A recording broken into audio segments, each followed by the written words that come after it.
தெரிஞ்சுக்காம கண்டிப்பாக வீடை கட்டிடாதீங்க.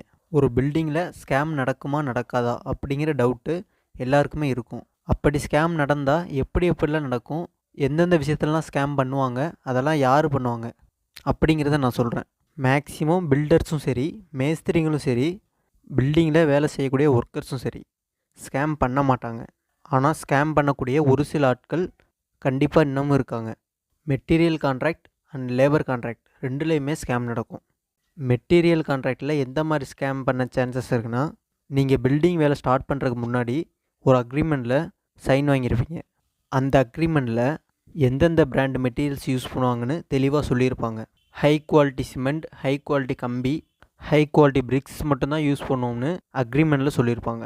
ஆனால் பில்டிங்கில் லோ குவாலிட்டி மெட்டீரியல்ஸ் போடுறதுக்கு நிறையா சான்சஸ் இருக்குது. உங்கள்கிட்ட சொன்ன மெட்டீரியல் தான் யூஸ் பண்ணுறாங்களா அப்படிங்கிறத நீங்கள் அடிக்கடி செக் பண்ணிக்கோங்க.